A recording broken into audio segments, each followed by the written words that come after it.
Tinawag na iresponsable mga kapatid ng Amerika etong kamakailan lang na pinakabagong ginawang pangaharas ng China sa Pilipinas. Ito kung nakikita nyo sa sa monitor natin.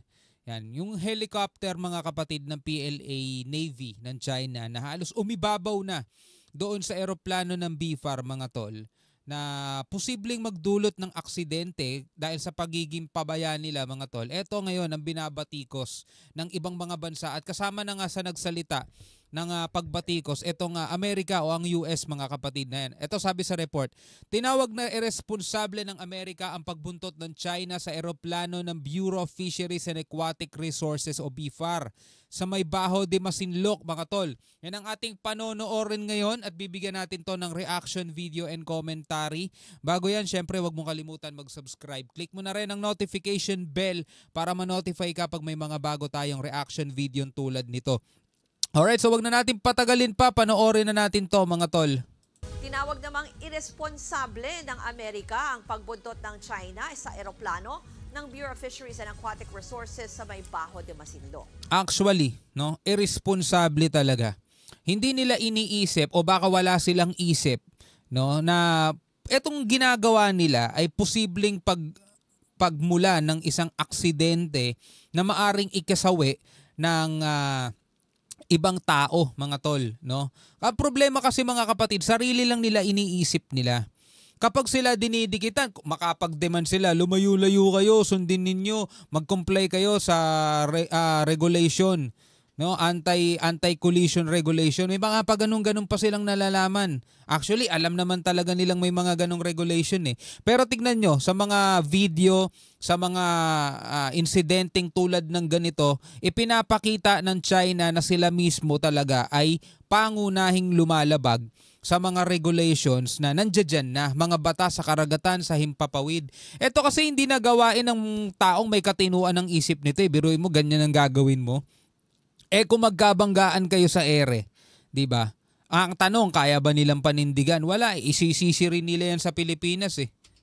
Ayon kay US State Department spokesperson Tammy Bruce, suportado ng Amerika ang Pilipinas sa pagkondena sa hakbang ng China. Lumapit ng hanggang 3 metro ang helicopter ng People's Liberation Army sa Cessna plane ng BFAR nitong Martes. Ang dahilan ng China, mga tol, hindi daw tayo humihingi ng pahintulot sa Chinese government. Biruin mo, nandirito lang tayo sa may Baho de Masinloc, mga tol. Airspace ng Baho de Masinloc, mga tol. Ang sinasabi nila, teritoryo daw yan ng China at dapat daw humingi tayo ng permiso sa kanila. At hindi, tigas na mukha. Nauna nang ginit ang China Air Force na... Philippine C-208 aircraft illegally entered the airspace of China's Huangyan Island without the permission of the Chinese government. Sabing ganun mga tol, tigas no? Illegal na pumasok sa airspace ng China ang Pilipinas. Lumabag daw hindi lang sa international law kundi pati sa batas ng China. International law? Lumabag ang Pilipinas sa international law. Ang tanong, wala naman silang maipakita eh. Saan? Yung ang patunay nila, di ba? Na nagsasabing nilalabag ng Pilipinas ang international law. Ang Pilipinas, para naman kay Philippine Coast Guard spokesperson for West Philippine Sea, Commodore J. Tariela, ito na raw ang pinakamapanganib na insidente sa pagitan ng dalawang bansa. Kung ang Pilipinas lumalabag sa international law, edi sana kinukundi na tayo ng ibang mga bansa. Eh sino ba ang kinukundina? Di ba kabaliktaran? Sila ang kinukundina ng ibang mga bansa. Yung mga bansa na kumikilala talaga sa international law. Saka wala silang karapatang gumamit ng salitang international law kasi kung kumikilala sila doon, dapat ginagalang na nila yung 2016 arbitral ruling. Dapat ginagalang na nila yung sinasabi ng UNCLOS na etong lugar na to ay bahagi ng exclusive economic zone ng Pilipinas. Eh hindi naman nila nire-respeto yun. Tas ngayon gumagamit sila ng international law. Sa kabila nito, magpapatuloy pa rin ang mga misyon ng PCG at BFAR sa loob ng exclusive economic zone ng bansa. Regardless of how the level of or scale of aggression that they're doing, this is outright illegal and unlawful. But we don't want to interpret this that China really wants to escalate the tension to the next level. We can assume... Ayaw nating magbigay ng ganong mga pahayag pero kitang-kita naman natin eh. Gustong-gusto na iangat ng China, ibang level na tayo, di ba? Sabayan nyo na kami. Palagan nyo na kami. Parang ganun ang gusto mangyari ng China, mga tol. That probably this is the only recourse that they have. Nothing will change. The Philippine Coast Guard will still carry out maritime patrol in our exclusive economic zone.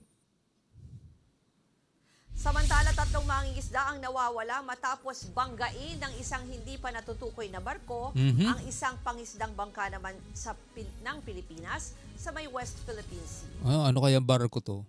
Sana hindi galing sa China, no? Kundi dagdag na naman to sa mga kasalanan nila sa atin. Na-rescue ang 5 sa 8 sakay ng FBCA Prince Elmo II sa may katubigan malapit sa Vietnam. Noong January 30 pa raw nangyari ang pagbangga pero nai-report lang ito sa Coast Guard noong linggo. Patuloy ang paghahanap sa mga nawawala. Ganon ka-late. Kung hindi may re-report, hindi alam mga tol. No, tuloy natin tong balita mga kapatid. Sabi ng NMC, no, National Maritime Council siguro to mga tol, no, magde-deploy ng dagdag na puwersa na magbabantay sa exclusive economic zone ng Pilipinas. Alamin natin to mga tol mula rito sa PTV Philippines. Kinondena ng National Maritime Council ang pagbuntot ng helicopter ng China sa eroplano ng Bureau of Fisheries and Aquatic Resources sa Scarborough Shoal. Yan ang ulat ni Ryan Lesigas. Ang West Philippine Sea ay hindi kathang-isip natin lamang. Ito ay atin. Ito ay mananatiling atin hanggat nag-aalab ang diwa ng ating minamahal ng bansang Pilipinas. Yung binabasa niya is quote-unquote yan, no, sa pahayag ni PBBM nung kanyang SONA. Reckless at unprofessional. Ito ang banat ng National Maritime Council o NMC matapos ang panibagong insidente ng pangharas ng China sa West Philippine Sea nitong nakarang araw. Sa pinakabagong insidente, 40 minutong binuntutan ng military helicopter ng China ang Cessna Caravan plane ng Bureau of Fisheries and Aquatic Resources na nagsasagawa ng Maritime Domain Awareness Flight sa Scarborough Shoal. Mo, pag ang Pilipinas nagpakawala ng flare, todo reklamo yan. Sasabihin nila, inilalagay natin sa kapahamakan ng kanilang mga crew. Ganyan na sasabihin ng mga yan. Pag ang Pilipinas biglang nagpakawala ng flare, magre-reklamo yan, sasabihin nila ganun. Dangerous ang ginawa ng Pilipinas. Inilalagay nila sa kapahamakan ng aming mga crew. Grabe, no? Ganon mga tol. Pero kapag sila gumagawa, professional ang dating sa kanila niyan. Ilang beses din itong peligroso na nagmaniobra at lumapit ng hanggang 3 metro lamang hanggang sa lumipad sa ibabaw ng replano ng BFAR. Sabi ng Philippine Coast Guard, ito na ang pinakamapanganib na ginawang pangharas ng China sa West Philippine Sea na nangyari pa sa ere. At mga loko-loko yung mga crew nila, no? ayon naman kay NMC Undersecretary Alexander Lopez, ang panibagong panggigipit ng China ay malinaw na pagpapakita ng kanilang pagiging mapusok sa pinag-aagawang teritoryo. Ipinapakita lamang daw dito ng China ang kanilang pagsasawalang bahala sa flight safety, lalo't nalagay sa kapahamakan ang mga sakay ng eroplano ng BFAR. Sa kabila nito, ay nanindigan ng NMC na hindi pa rin magpapadala ng barkong pandigma ang Pilipinas sa WPS. Pero tatapatan daw ng bansa ng dagdag puwersa na magpapatrolya sa exclusive economic zone ng Pilipinas bilang tanda ng pagprotekta sa pambansang teritoryo nito at maritime domain. Siyempre, magigisagot ng China dyan. Nagdadagdag kayo ng puwersa. O di kami din. Ilang barko ipapadala nyo? 3, 2, 5? O kami magpapadala ng 10. Kayang-kayang gawin ng China yun mga tol eh. Pero siyempre, tulad nga ng lagi nating sinasabi mga kapatid, kung kaya naman natin itong makuha sa mas maayos na pamamaraan at hindi na natin paaabutin pa sa gera at hanggat kaya ng Pilipinas na iiwas na mauwi sa gera, mga tol, ay gagawin niya ng ating gobyerno para sa kapakanan din naman nating lahat.